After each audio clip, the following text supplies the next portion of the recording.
Assalamualaikum warahmatullahi wabarakatuh. Salam penghobi anggur.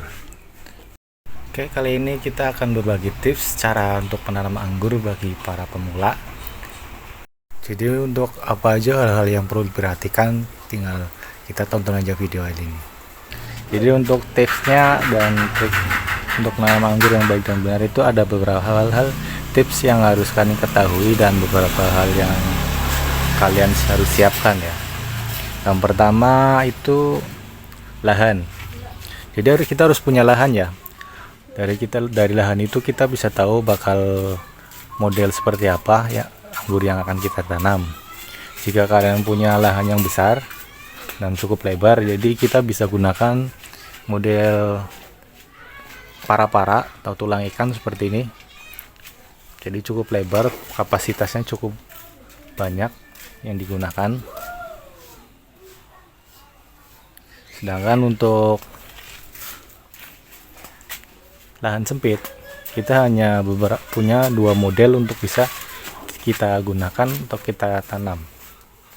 Yang pertama model tabula pot, jadi dia bisa di lahan sempit, jadi buat hiasan. Kemudian model tralis seperti ini, jadi cuma sebaris aja, bisa kita tanam itu di dekat dinding rumah atau dinding pagar. Dan pastikan lahan itu lahan kita sendiri ya, jangan sampai kita menanam anggur ternyata lahan itu milik orang lain gitu, itu nggak boleh. Kemudian yang kedua itu pemilihan bibit. Jadi pilihan bibit itu ada beberapa macam ya, dari cara dia pembentukan bibitnya, pembuatan bibitnya. Ada yang model grafting, ada model samcuk, ada yang model on road gitu. On road seperti ini, on road.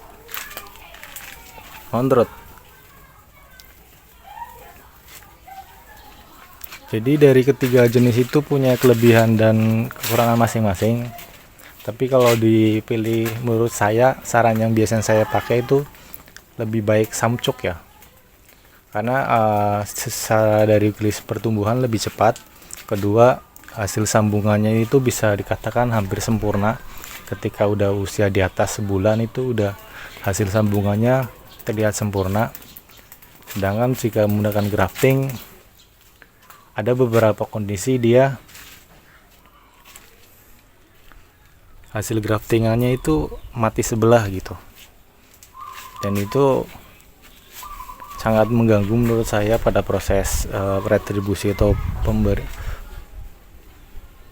pentransferan nutrisi dari bawah ke atas gitu. Bisa kita lihat nih, ini hasil grafting, pertumbuhannya kecil ya, terus agak begitu belok. Coba kita lihat yang hasil samcuk, pertumbuhan cukup cepat besar ya. Nah kan sudah beda kan kelihatannya, jadi nggak kelihatan ada sambungan gitu. Itulah kenapa saya lebih suka pakai yang samcuk ya, karena menurut saya dari segi pertumbuhan lebih cepat sih, karena sambungannya lebih cepat sempurna dan tidak rawan mati sebelah ya seperti grafting. Sedangkan untuk on road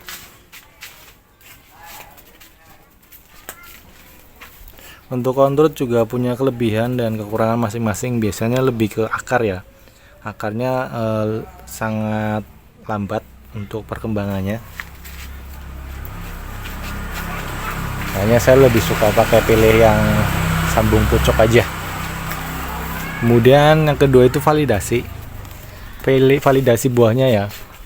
Dimana kita pengen buah yang manis ataupun warnanya merah, tapi kita malah diberi anggur yang hijau dan rasanya asam gitu. Jadi sebaiknya untuk validasi itu kita beli ke langsung penghobinya atau pembuat bibitnya langsung. Jadi kita melihat hasil buahnya seperti apa, rasanya seperti apa, kita sudah tahu benar-benar validasi itu anggurnya oke gitu.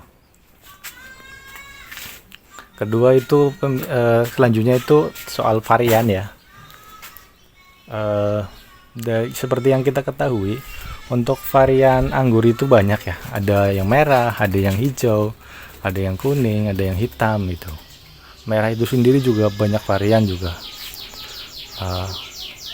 Untuk pemilihan varian itu tergantung kita bakal membuatnya itu model seperti apa, tanpa UV atau dengan UV.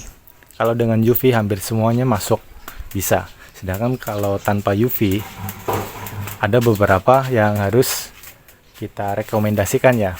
Karena ada beberapa dari anggur juga tidak tahan dengan cuaca ekstrim di Indonesia. Terlalu banyak air, hujan itu bikin rusak, seperti yang anggur yang kemarin di video itu trans, hancur, rusak daunnya karena hujan terus gitu. Dan menurut saya rekomendasi untuk yang tanpa UV itu bisa Jupiter, Ninel, atau Blue Everest. Itu baru 3 ya, karena di tempat saya baru 3 yang aman ketika tanpa hujan, tanpa naungan, itu tanpa UV.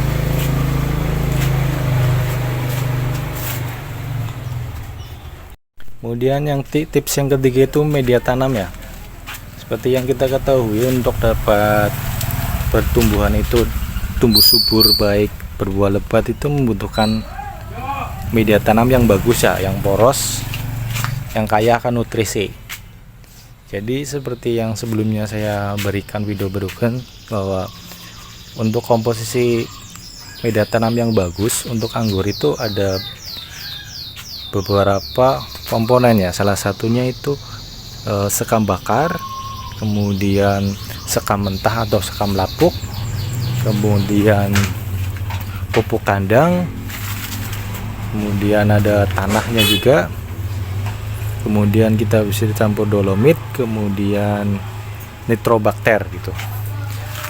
Untuk media tanamnya itu perbandingan 1:1 aja. Kemudian kita campur semuanya, kemudian kita fermentasi, kita diamkan paling cepat itu 2 minggu, paling lama itu sebulan. Jadi kalau makin lama makin bagus gitu. Jadi sebagus apapun bibitnya, kalau media tanamnya tidak bagus, maka pertumbuhannya juga kurang maksimal gitu. Oke, yang keempat itu waktu penanaman ya. Jadi untuk menanam itu beberapa ada yang bilang bebas, pagi, sore, siang, atau malam bebas. Tapi menurut saya lebih bagus itu sore ya. Kenapa sore? Karena ketika sore kita tanam, tidak langsung terkena dengan sinar matahari yang terlalu lama. Karena ada waktu 12 jam untuk dia ketemu lagi dengan panas. Nah, dari 12 jam itu akar akan mulai beradaptasi dengan media tanam yang baru, mencari sumber-sumber air yang baru. Ketika nanti bertemu dengan matahari, akar sudah siap untuk menyuplai semua nutrisi, semua air, kandungan air yang di bawah. Jadi tidak akan mudah dehidrasi atau layu gitu. Beda kalau misalnya kita tanam pagi, siangnya langsung digempur dengan panasnya, sedangkan si pohon sedang mulai beradaptasi, belum menemukan sumber airnya atau nutrisi dari tanah yang baru mereka gunakan gitu. Hanya lebih baik paling aman itu menanam di waktu yang sore hari gitu. Yang kelima itu pemupukan. Jadi pemupukan nanti bakal rutin pemupukan itu sekitar seminggu sekali untuk pemupukannya.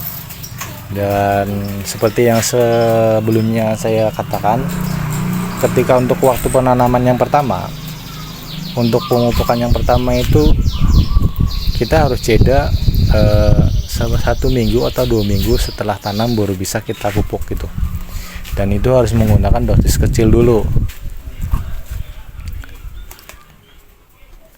Setelah dosis kecil baru mulai bertahap ke dosis menengah, kemudian dosis yang lebih tinggi lagi, sampai sesuai tergantung dengan tumbuhan yang kita tanam. Semakin besar pohonnya, maka semakin banyak juga nutrisi yang dibutuhkan. Dan untuk waktunya itu sekitar seminggu sekali pemupukan, jadwalnya harus rutin. Pemupukannya harus rutin, kemudian pemupukan itu harus tepat. Tepat yang seperti apa? Seperti misalkan ini fase pertumbuhan.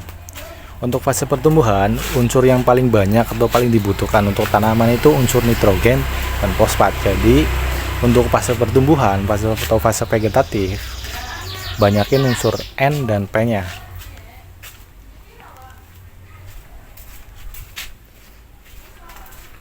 Sedangkan pada saat pembuahan unsur P dan unsur K lah yang paling dibutuhkan. P itu potasium, P-nya itu fosfat, K-nya itu kalium. Dimana kalium itu sangat dibutuhkan untuk buah, untuk dapat memperbesar buah, kemudian dapat menciptakan cita rasa yang lebih manis lagi. Jadi sekian untuk video untuk hari ini. Semoga bermanfaat dan see you. Terima kasih.